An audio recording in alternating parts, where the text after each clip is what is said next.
Welcome to the July BeeCraft podcast. This time we've got something a little special. We are visiting what we think might be a drone congregation area, those mysterious places that drones gather in the hope of mating with a queen.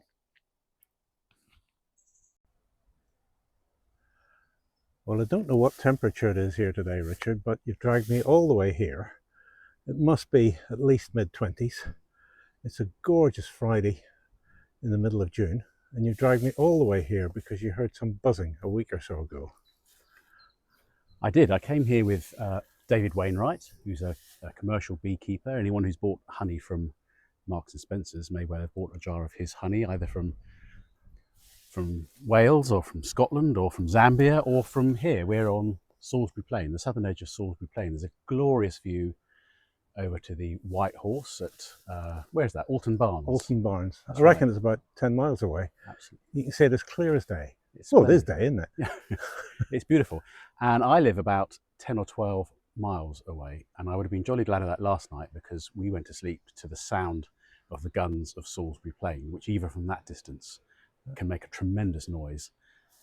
But I was here with David Wainwright. This is one of his nursery apiaries, and in this area he has about 150 nukes, which he's recently made up with ripe queen cells, which he buys in, and they're put into nukes here, ready for the queens to mate.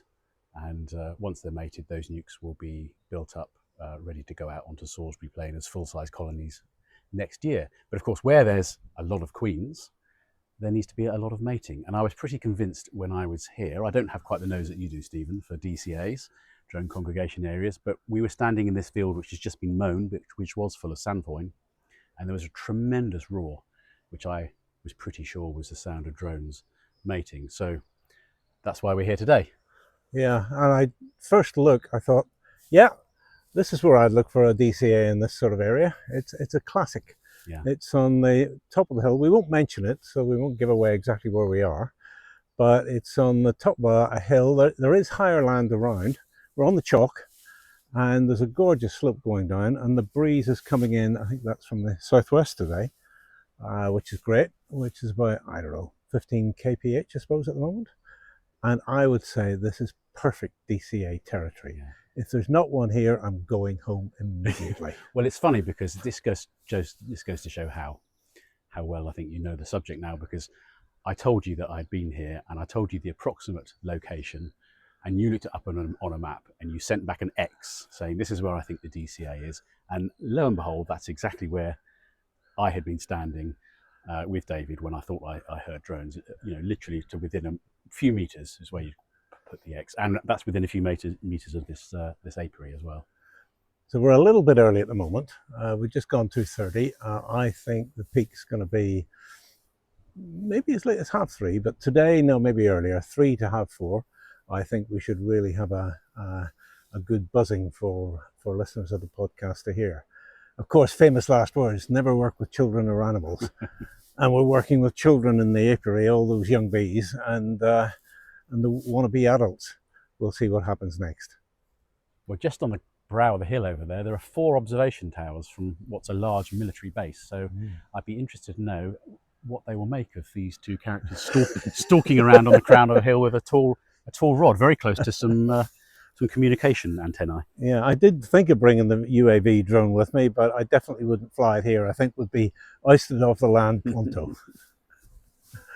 Well, we're here today. We've just put the magazine to bed for July. What articles did you particularly like, Richard? Well, the highlight for me this month, because I like my history, is an article by Richard Strugnell, who's a Cambridgeshire beekeeper. And this came about because I gave a talk at Spring Convention about the history of skep beekeeping, and I used an image which listeners may be familiar with, of a horse and cart with must be 200 or 300 skeps stacked up on it, which I used to illustrate the fact that actually skep making was an industry. And Richard came up to me afterwards and said, that's my village. They're made in my village in Cambridgeshire, and that person was a local skep maker, his whole family. And so Richard's written a wonderful article, very well researched, about the history of this family. The skep maker's name is Harry Seamark, And he came from a family of thatchers. And what do you do with straw when you're not thatching? You can make skeps. So in fact, there were several generations of them, and they made thousands of skeps a year. There's a lovely picture of their shop with all the different shapes and sizes of skeps. Yeah, that was good. And all the sections, wooden sections that they would have sold, which goes to show it was also at the time when wooden hives were coming in. So I really enjoyed that. That article, quite fascinating. It's the pictures, I think, really, which are the real insight. The whole family sitting around weaving skeps. That skep picture would have been on the cover, except we've done a little bit of history on the cover lately, so we felt we couldn't. Yeah. We do have a lovely cover of a youngster on the Farnham Bee Trail, and we'll tack in the interview there later. But that was good fun. That was on very early May, when it was a day just like this. It seems that there's been some grim weather in between then and now, but that was a lovely day having a walk around Farnham, and we'll come to that later. Certainly made me want to visit. Yeah, it's good. It'd be well worth a walk, because Farnham is a lovely, lovely town. And what I particularly like this issue, there are a couple of science ones that I thought were great. One was some fascinating research that's just come out about queen cells and how different the wax that makes up the queen cells is from just regular wax in the hive. And not only that, but how different the bees are that actually work on that. And this is, I suspect, is going to open up a lot of new research. Yeah, it's really groundbreaking, isn't it? Yeah. And I was speaking to Michael Smith, who's in the States, and he wrote an article for us on hive symmetry and how nests are so symmetrical. And he did a beautiful summary of it, which I've cribbed from. No apologies for that. It was a really good summary, so I've just summarized from that. But I asked him, where's this going to go? And he said, this is going to lead to a lot of new research into wax itself. This is going to open an awful lot of doors. He says there's so much going on there. There must be a plethora of PhDs to be done. What was interesting, I mean, this wax is chemically quite distinctive that they make the queen cells out of. And one question that arose is, what happens to it afterwards? They break down the queen cells, and what do they do with this wax? Does it have an interesting afterlife? Yeah.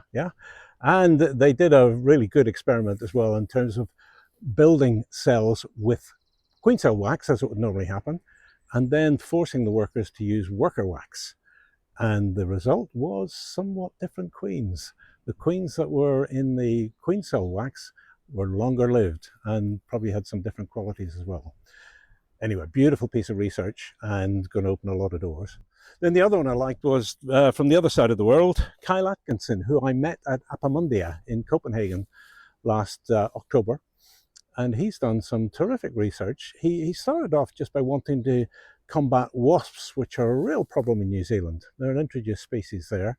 And so they really do bother the bees, especially as the wasps live throughout or well into winter. And he was experimenting with a hive gate that prevented the wasps entering the hive. But then videoing from underneath, he saw how the bees were using this hive gate for purposes that he never began to imagine.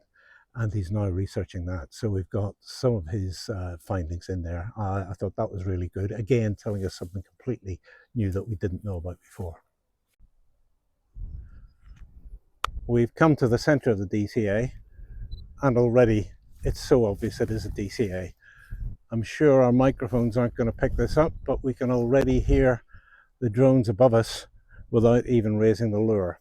Yes, it brings to mind the quote from Gilbert White talking about this mysterious buzzing noise above him, even though there wasn't anything to be seen. There are clearly a great deal of drones buzzing around somewhere above our heads. Oh, one just went past my ear. So there are a few lower down, but we can hear them somewhere up high. There's a skylark trilling away rather beautifully. We cannot see them, really. We can see the odd one, but looking up, you just cannot see any drones in the air, but you can hear them. Beautiful moon in the sky. Yeah. And this is about a week before the Gilbert White found them in June, reported it in June. It was 20th of June 1792 that he reported this strange sound on Selborne Common. So we're now, I think it's the 19th today. Yeah. So we're just a week ahead of that. And we're hearing what he heard all those years, all those centuries ago. But we went there almost to the day, didn't we? About, I can't remember it, 2018 or 2019. And saw drones at DCA in exactly the place Gilbert White had noted them. So I'm going to put the lure up now, I've got a 4-meter graphite extendable pole. Oh, there's a drone. And right, and I just made up this solution last night, and I'm always a bit cagey about this solution, whether I'm getting it right. And I'm a bit cagey because there's one in already. Straight away. Yeah. And there's another one. And there's so, another. Yeah, here they are. Yeah. So that's the time it takes when you're in a DCA for them to appear. Yeah. Although we haven't yet got a comet, but I think we're still a bit early in the afternoon for it. Possibly. There's probably maybe, well, there's several very persistent ones around. Yeah, there's about a dozen there now. Yeah, they're coming in. Yeah, and the drones see other drones, and they come in, and the noise is getting louder.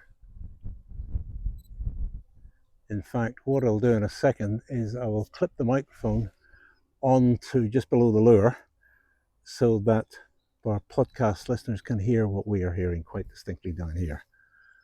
I'll do that straight away. Okay, so we just fixed that to the end of the rod, and we're now putting that up. Let's see what happens. Oh, they're here. Oh, good number there now. Here they come.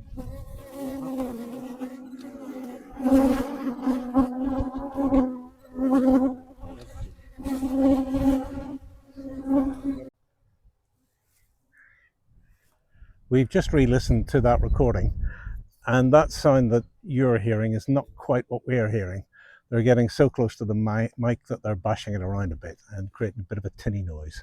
It's a much more harmonious noise here in the... If you've heard a swarm, it's a little bit like a swarm, but deeper and more resonant. Yeah. But it certainly gives you, as a beekeeper, that sort of thrill, the sense of a large number of bees about their business.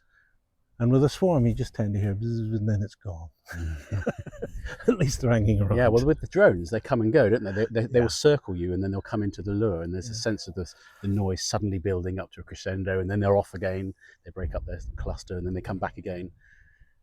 And I'll just try this just to show how long the 9ODA lure lasts, which I really need to give a description of. It's a synthetic chemical made in Canada that I have been given by some very good friends in Devon.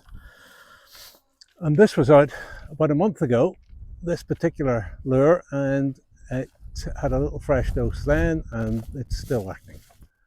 There they are. It's working every bit as well as the fresh lure just put on. So that's how long it lasts. And that raises the question of, are the queens leaving this scent in the landscape? Are they leaving it on trees? Are they leaving it on bushes? We don't think they land when they go out to mate, but is this persisting in the landscape? We simply don't know.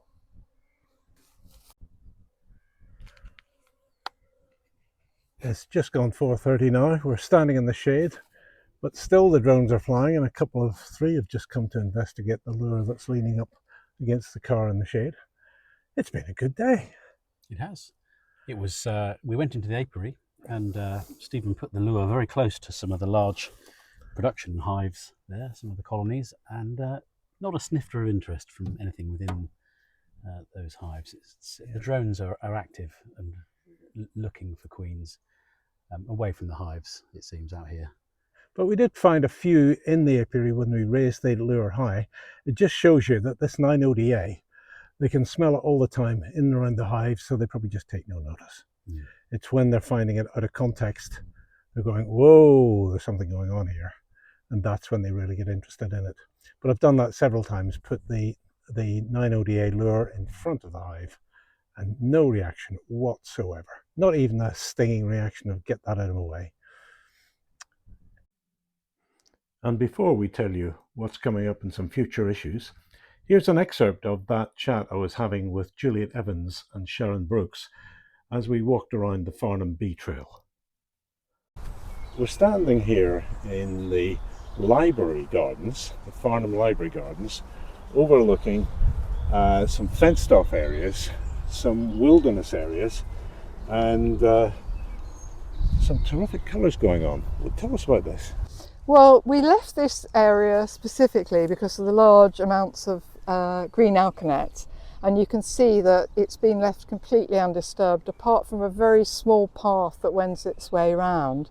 And we found an extraordinary diversity of bees in here. So we found the mourning bee, blue mason bees, lots of bumblebees, white-tailed and buff-tailed bumblebees, and we've built a small container there for some cob bricks that we made.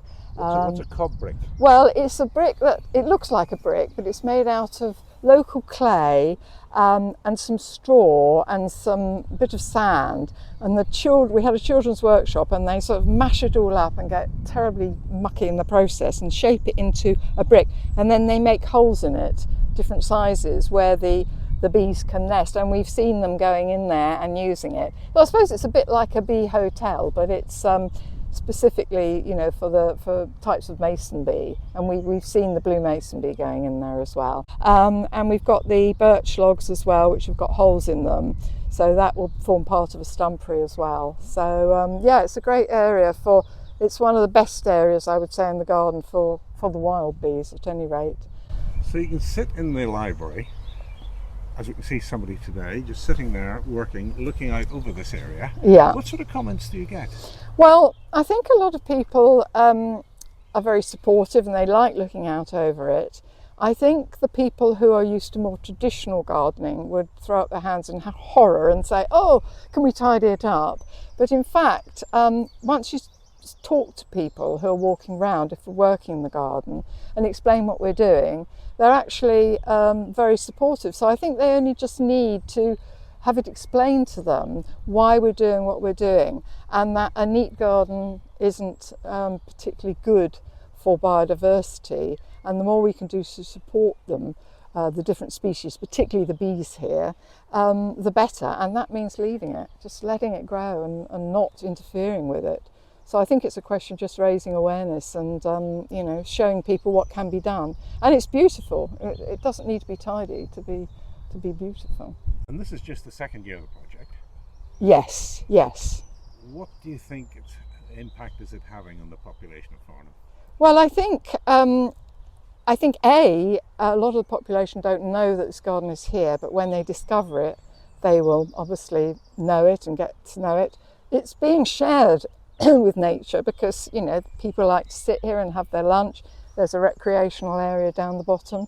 So it's very much, I think, a discovery for them, and I think they will come to realise what can be done and how they can make their own gardens more friendly for nature, for pollinators. So it'll be a kind of exemplar, really, I hope, as to what can be done, and that public gardens like this don't have to be you know, borders of regimented annuals. They can be wild and still look beautiful. Had to deal with quite a few councils to arrange this across Farnham. Their reactions? I think they've all been supportive. It's just the bureaucracy of dealing with them and getting their agreement. But I think generally, I mean, Surrey has a local nature recovery strategy. Farnham Town Council is very supportive of environmental controls and measures to improve biodiversity. So the councils, yeah, it's been a bit of a work, but I think generally it's just taken time. It's not that they were being obstructive necessarily, just bureaucracy. And what's your favourite bee that you've trapped here?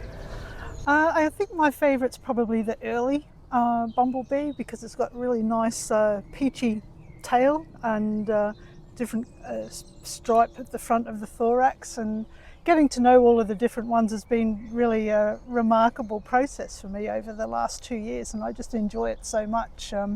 And I'm volunteering more and more of my time because it's just a really lovely activity to be involved in. So you would recommend this to other towns around the country? Definitely for other towns and for many more people from all walks of life. We have 3 groups in Hive Helpers, and they kind of target 3 different age groups. Obviously, you know, the adults are everything from 18-year-olds all the way up to 80-year-olds. And we all have our kind of little different interests, and are able to support hive helpers with our voluntary time.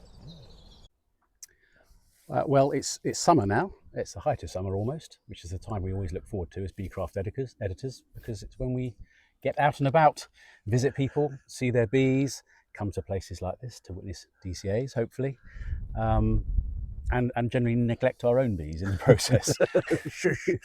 What have you got coming up, Stephen?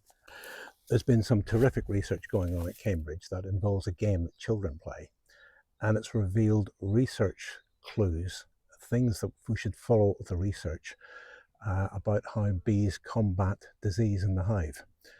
That's a really fascinating story, and I'm waiting to get the full details from the folk at Cambridge, Lily and Isle.